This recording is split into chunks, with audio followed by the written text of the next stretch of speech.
अस्सलाम वालेकुम, this is Ghulam Nabi. कैसे हैं आप? इस वीडियो में हम कंप्यूटर साइंस पार्ट 2 के चैप्टर नंबर 8 में से जिस टॉपिक को समझने वाले हैं वो है लैंग्वेज ट्रांसलेटर या उसे लैंग्वेज प्रोसेसर भी कहा जाता है। ये एक बहुत अहम लॉन्ग क्वेश्चन है जो चैप्टर नंबर 8 में से कई दफ़ा बोर्ड में पूछा जा चुका है। चलें स्टार्ट करते हैं। सबसे पहले हमें अंडरस्टैंड करना होगा कि लैंग्वेज ट्रांसलेटर का मतलब क्या है। जैसे हमारे सामने कोई किसी और लैंग्वेज में बोले और अगर हम उस लैंग्वेज को अंडरस्टैंड ना करें तो फिर हमें एक ट्रांसलेटर की ज़रूरत पड़ेगी जो उसकी लैंग्वेज को समझेगा और हमारी लैंग्वेज में हमें कन्वर्ट करके हमें बताएगा, और फिर जब हम बोलेंगे तो हमारी लैंग्वेज को समझ के उसकी लैंग्वेज में कन्वर्ट करके देगा। इसी तरह लैंग्वेज ट्रांसलेटर भी एक सॉफ्टवेयर है जिसका काम क्या है, एक लैंग्वेज को दूसरी लैंग्वेज में कन्वर्ट करना। अब इस समझते हैं हम यहाँ पर हमारे कॉन्सेप्ट को कि आपके सामने यहाँ पर मैंने हाई लेवल लैंग्वेज में एक कोड लिखा हुआ है, ठीक है।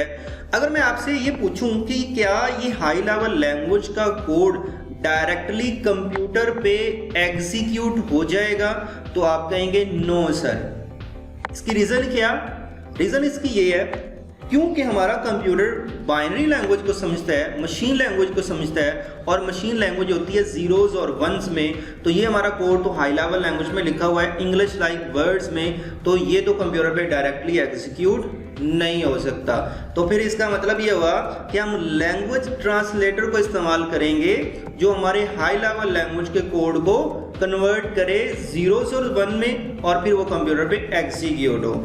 इसी तरह अगर मैं आपसे ये पूछूं कि क्या ये असेंबली लैंग्वेज का जो कोड राइट साइड पे लिखा हुआ है ये कंप्यूटर पे एग्जीक्यूट हो जाएगा, तो आप कहेंगे नो सर, ये भी एग्जीक्यूट नहीं होगा कंप्यूटर पे डायरेक्टली। क्यों? क्योंकि ये भी ज़ीरोज़ और वंस में नहीं है मशीन लैंग्वेज में, तो इसे भी हमें कन्वर्ट करना पड़ेगा ज़ीरोज़ और वंस में, फिर ये कंप्यूटर पे एग्जीक्यूट होगा। तो यहाँ से अगर हम डेफिनेशन समझने की कोशिश करें लैंग्वेज ट्रांसलेटर की, तो यहाँ से हमें ये पता चल रहा है कि लैंग्वेज ट्रांसलेटर असल में एक ऐसा सॉफ्टवेयर होगा जो हाई लेवल लैंग्वेज या फिर असेंबली लैंग्वेज के कोड को मशीन लैंग्वेज में ज़ीरोज़ और वंस में कन्वर्ट करने के लिए इस्तेमाल किया जाएगा। जी हाँ, तो यही इसकी डेफिनेशन है। चलें इसके पॉइंट्स देखते हैं कि इसकी डेफिनेशन के पॉइंट्स क्या हैं। लैंग्वेज ट्रांसलेटर की डेफिनेशन के पॉइंट्स, नंबर 1 लिखा हुआ है computer understand only machine language. चूंकि हमारा कंप्यूटर सिर्फ मशीन लैंग्वेज को ही समझता है, ज़ीरोज़ और वंस को ही समझता है, तो a program in high level language, एक प्रोग्राम जो हाई लेवल लैंग्वेज में है और असेंबली लैंग्वेज या फिर असेंबली लैंग्वेज में है, can not be run on computer directly, वो कंप्यूटर पे डायरेक्टली एग्जीक्यूट नहीं हो सकता। तो फिर हमें क्या करना पड़ेगा? It must be converted into machine language before execution. Computer पर चलाने से पहले हमें उसे मशीन लैंग्वेज में कन्वर्ट करना पड़ेगा। तो फिर इस मकसद के लिए हम किसका इस्तेमाल करेंगे? लैंग्वेज ट्रांसलेटर का इस्तेमाल करेंगे। तो यही पॉइंट नीचे लिखा हुआ है। So language translator convert high level language और assembly language into machine language. Language translator का यही काम है कि वो हाई लेवल लैंग्वेज या फिर असेंबली लैंग्वेज के कोड को मशीन लैंग्वेज में कन्वर्ट करता है। अब हमारे पास इसकी 3 टाइप्स हैं लैंग्वेज ट्रांसलेटर की। नंबर 1 हमारे पास कंपाइलर है, नंबर 2 हमारे पास इंटरप्रेटर है, और नंबर 3 हमारे पास असेंबलर है। तो चलें इन तीनों के कंसेप्ट को देखते हैं कि इनको हम कैसे डिफाइन करेंगे या अंडरस्टैंड करेंगे। अब यहाँ पर मैंने कंपाइलर और इंटरप्रेटर के लिए कुछ डायग्राम्स बनाई हैं आपको समझाने के लिए, और इसी से ही फर्दर हम इसके पॉइंट्स बनाएंगे। अब देखिए मैंने आपके सामने जो है वो कोड लिखा है, ये भी सोर्स कोड आपको नज़र आ रहा है, हाई लेवल लैंग्वेज में लिखा हुआ है, और इंटरप्रेटर के भी नीचे भी सोर्स कोड लिखा हुआ है, हाई लेवल लैंग्वेज में लिखा हुआ है। अब ज़हन में आप लोगों ने ये याद रखना है कि कंपाइलर और इंटरप्रेटर दोनों का काम एक ही है। वो क्या काम? सोर्स कोड को ज़ीरोज़ और वन में कन्वर्ट करना, मतलब मशीन लैंग्वेज में कन्वर्ट करना, मतलब आप कह सकते हैं ऑब्जेक्ट कोड में कन्वर्ट करना। दोनों का काम सेम है, सोर्स कोड को ऑब्जेक्ट कोड में कन्वर्ट करना, लेकिन दोनों का काम करने का तरीका डिफरेंट है। अब देखते हैं कि इन दोनों का काम करने का तरीका डिफरेंट किस तरह से है। इसको एक एग्जांपल से हम समझते हैं, रियल लाइफ एग्जांपल से। मसलन मेरे पास एक 5 लाइनों का इंग्लिश का पैराग्राफ है और मैं 2 स्टूडेंट्स हैं मेरे पास और एक स्टूडेंट को मैं कहता हूं कि ये पैराग्राफ आप उर्दू में ट्रांसलेट कर दो, दूसरे को भी मैं कहता हूं कि ये पैराग्राफ 5 लाइनों का उर्दू में ट्रांसलेट कर दो। अब पहला स्टूडेंट जो है वो 5 लाइनों को इकट्ठा ही पढ़ता है और उसके बाद सारी लाइनों की इकट्ठी ट्रांसलेशन कर देता है, पांचों लाइनों की उर्दू में ट्रांसलेशन लिख देता है। लेकिन दूसरा स्टूडेंट क्या करता है, दूसरा स्टूडेंट थोड़ा स्लो काम करता है। किस तरह से? वो एक सेंटेंस को पढ़ता है इंग्लिश के और फिर उसकी ट्रांसलेशन सामने लिखता है, फिर दूसरे को पढ़ता है उसकी ट्रांसलेशन लिखता है, फिर तीसरे को, फिर चौथे पैराग्राफ सेंटेंस को और फिर पांचवें उस सेंटेंस को, पांचवी लाइन को। तो इसका मतलब ये हुआ कि दोनों ने काम एक ही किया लेकिन दोनों का काम करने का तरीका डिफरेंट था। पहले स्टूडेंट ने सारी लाइनों को एक दफ़ा ही पढ़ा और फिर एक दफ़ा ही उसकी ट्रांसलेशन लिख दी। दूसरे स्टूडेंट ने क्या किया, एक एक लाइन को कन्वर्ट किया, ट्रांसलेट किया।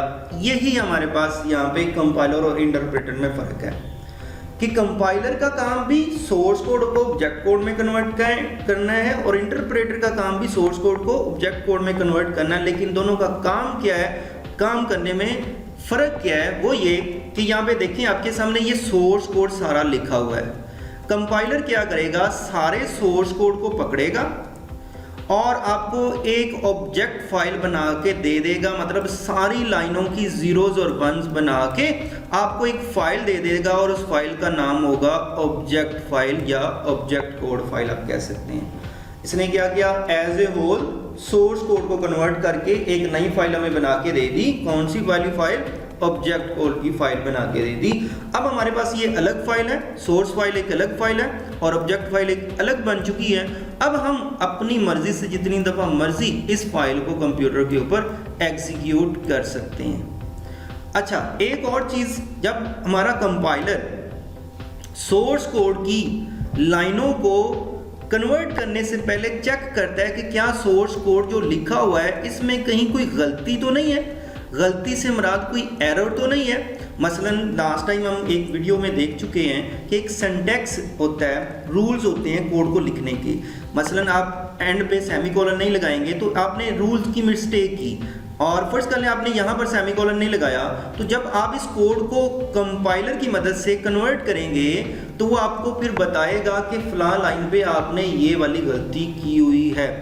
जब तक आप सारी अपनी गलतियां रिमूव नहीं कर देते, कंपाइलर सोर्स कोड की ऑब्जेक्ट फाइल नहीं बनाता। जब आपकी सारी गलतियां ख़त्म हो जाती हैं, आपका कोड बिल्कुल ठीक होता है, फिर कंपाइलर क्या करता है, आपके सोर्स कोड की एक ऑब्जेक्ट फाइल आपको बना के दे देता है और वो ऑब्जेक्ट फाइल आप जितनी दफ़ा मर्जी कंप्यूटर पे एग्जीक्यूट कर सकते हैं। तो अभी तक हमने कंपाइलर के बारे में ये अंडरस्टैंड किया कि कंपाइलर असल में जब सोर्स कोड को ऑब्जेक्ट कोड में कन्वर्ट करता है, ये एज ए होल कन्वर्ट करके एक फाइल बना के देता है। लेकिन कन्वर्ट करने से पहले हमारे सोर्स कोड के अंदर चेक करता है कि कहीं कोई गलती तो नहीं है। अगर गलती है तो हमें निशानदेही करता है और उसे हम ठीक करते हैं। जब तक हमारी सारी गलतियां ठीक नहीं हो जाती, कंपाइलर सोर्स कोड को ऑब्जेक्ट कोड में कन्वर्ट नहीं करता। ठीक है, अब उसके बाद देखते हैं इंटरप्रेटर के बारे में। इंटरप्रेटर का भी काम यही है, सोर्स कोड को मशीन कोड में कन्वर्ट करना, लेकिन इसका काम क्या है, दूसरे स्टूडेंट की तरह। अब ये क्या करेगा, आपके सोर्स कोड की एक लाइन को पकड़ेगा इंटरप्रेटर और उसकी क्या बनाएगा, जीरोज और वन मशीन कोड बनाएगा और फिर फौरन ही उसको कंप्यूटर पे चला देगा। इसने एक लाइन पकड़ी, उसका मशीन कोड बनाया और फौरन ही उसका रिजल्ट हमें कंप्यूटर पे दिखा दिया। इसका मतलब ये कि ये अलग से ऑब्जेक्ट फाइल क्रिएट नहीं करता इंटरप्रेटर। एक लाइन पकड़ता है कोड की, मशीन कोड में कन्वर्ट करता है, फौरन कंप्यूटर पे चला देता है। फिर दूसरी लाइन पकड़ता है, उसका ऑब्जेक्ट कोड क्रिएट करता है मशीन कोड और फौरन कंप्यूटर पे चला देता है। तीसरी लाइन को पकड़ता है, उसका मशीन कोड बनाता है, फौरन कंप्यूटर पे एग्जीक्यूट कर देता है। तो इसका काम इस तरह से है भाई कि ये सोर्स कोड को लेगा, ऑब्जेक्ट कोड में कन्वर्ट करेगा। कैसे? Line by line. एक लाइन को कन्वर्ट करेगा, कंप्यूटर पे चला देगा, फिर दूसरी लाइन को कन्वर्ट करेगा, कंप्यूटर पे चला देगा, फिर तीसरी लाइन को। अब इसमें गलती कैसे निशानदेही करता है? अब फर्स्ट करने पहले 3 लाइनें हमारी कन्वर्ट हुई और 3 लाइनें कंप्यूटर पे एग्जीक्यूट होगी। अब फर्स्ट कर लें कि हमारी ये वाली लाइन में कहीं पर हमारी गलती थी, तो क्या होगा, पहली 3 लाइनें ये चला के हमें रिजल्ट भी दिखा देगा। चौथी लाइन पे गलती है तो यहाँ पे रुक जाएगा और हमें मैसेज दे देगा कि लाइन नंबर 4 में आपकी गलती है जो अभी कन्वर्ट हो रही थी। तो हम उस गलती को ठीक करेंगे और फिर जब दोबारा चलाएंगे ना, फिर ये पहली लाइन से स्टार्ट होगा, पहली लाइन को कन्वर्ट करेगा, उसको चलाएगा, फिर दूसरी लाइन को कन्वर्ट करेगा, उसको चलाएगा, फिर तीसरी लाइन को कन्वर्ट करेगा, उसको चलाएगा, फिर ये चौथी लाइन की बारी आएगी, फिर 5वीं लाइन की बारी आएगी। अब फर्स्ट कर ले 6ठी लाइन पे फिर आपकी कोई गलती है तो फिर ये रुक जाएगा यहाँ पे और फिर हमें मैसेज देगा। ठीक है, अब मैसेज देने के बाद हम इस एरर को ठीक करेंगे और फिर जब चलाएंगे तो ये दोबारा फिर पहली लाइन से स्टार्ट होगा कन्वर्ट करना, फिर दूसरी लाइन, फिर तीसरी लाइन, ऐसे रिजल्ट दिखाता जाएगा। तो ये ज़हन में याद रखना है। इंटरप्रेटर की वर्किंग किस तरह से है? इंटरप्रेटर हमारे सोर्स कोड को मशीन कोड में कन्वर्ट करता है, लेकिन कैसे? Line by line. ओके, और इसके में फ़र्क क्या है कि ये दूसरी लाइन को कन्वर्ट करने से पहले पहली लाइन जो इसने कन्वर्ट की थी उसको मशीन को, उसको कंप्यूटर पे चला भी देगा, उसका रिजल्ट भी हमें दिखा देगा। ओके, तीसरा फ़र्क क्या है कि ये ऑब्जेक्ट फाइल बनाता ही नहीं है। ओके, चौथा फ़र्क क्या है कि ये हर दफ़ा दोबारा से स्टार्ट होगा, पहली लाइन से मशीन कोड में कन्वर्ट करना और फिर कंप्यूटर के ऊपर चलाता जाएगा। तो ये हमारे पास था कंपाइलर और इंटरप्रेटर और इनकी वर्किंग के दरमियान डिफरेंस। अब हम देखते हैं इन दोनों के पॉइंट्स क्या हैं डेफिनेशंस के लिहाज से। तो सबसे पहले हम देखते हैं भाई कंपाइलर के पॉइंट्स क्या बनते हैं। Number 1, convert instruction of high level language into machine language. कैसे? As a whole.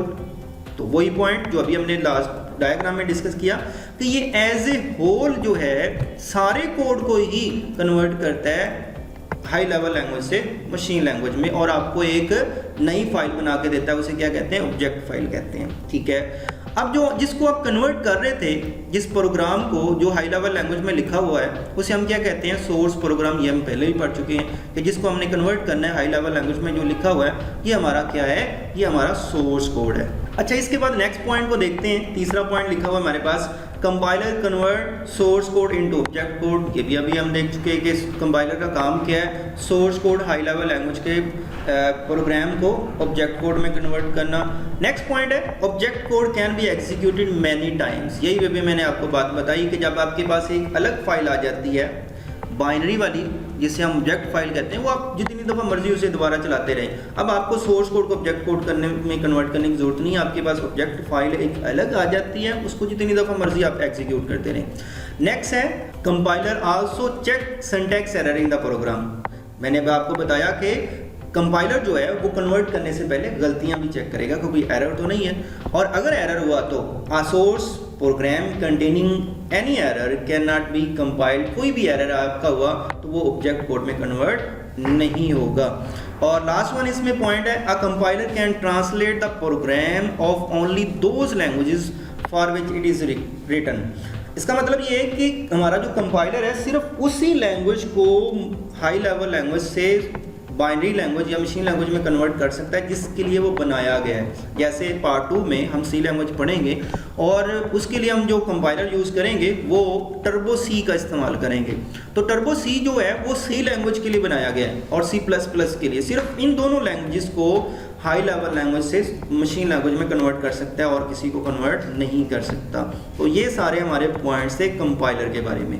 अब नेक्स्ट हमारे पास है जी इंटरप्रेटर, और इंटरप्रेटर के पॉइंट्स देखते हैं। वेरी सिंपल है, जो हम पहले डिस्कस कर चुके हैं। नंबर 1, ये क्या करता है जी? ट्रांसलेट करता है। क्या?